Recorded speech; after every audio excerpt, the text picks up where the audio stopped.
and what this real making does for humans.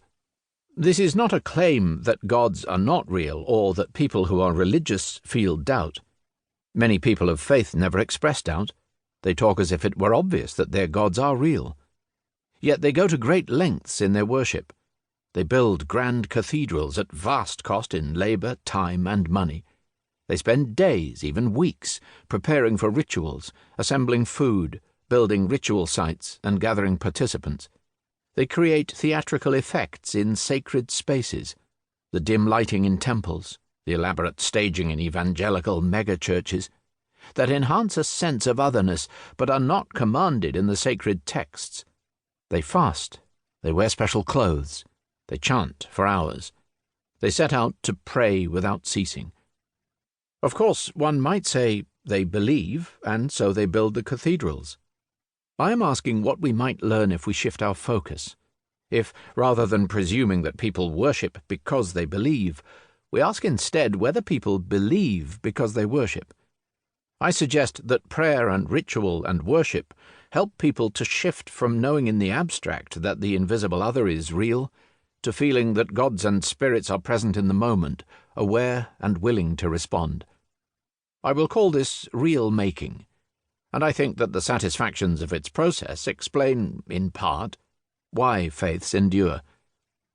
By real making, I mean that the task for a person of faith is to believe not just that gods and spirits are there in some abstract way, like dark energy, but that these gods and spirits matter in the here and now. I mean not just that you know that they are real, the way you know that the floor is real, or would if you paused to think about it, but that they feel real the way your mother's love feels real. I mean that people of faith come to feel inwardly and intimately that gods or spirits are involved with them. For humans to sustain their involvement with entities who are invisible and matter in a good way to their lives, I suggest that a god must be made real again and again against the evident features of an obdurate world. Humans must somehow be brought to a point from which the altar becomes more than gilded wood, so that the icon's eyes look back at them ablaze. This book describes some of the ways through which invisible others come to feel real to humans. I focus my anthropological attention on the mind, or on inner awareness, because knowing the unseen involves the imagination, the human ability to conceive of that which is not available to the senses.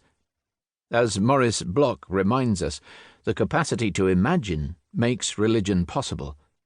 Much of what I describe involves micro-processes of attention, ways of using the mind so that the invisible other can be grasped, sometimes more vividly, sometimes more indirectly, but always in a way that enables the person of faith to hold on to the possibility of presence.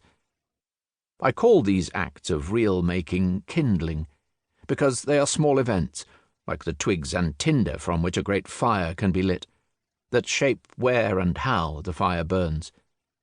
The micro-processes of attending, socially shaped, locally specific, kindle divine presence for a person of faith by using the mind to shift attention from the world as it is to the world as it should be, as understood within that faith. I will argue that the kindling processes through which invisible others come to feel real changes people, and that the change becomes a powerful motivation for their faith. This book lays out a set of hypotheses that emerged from my previous ethnographic work with evangelical Christians.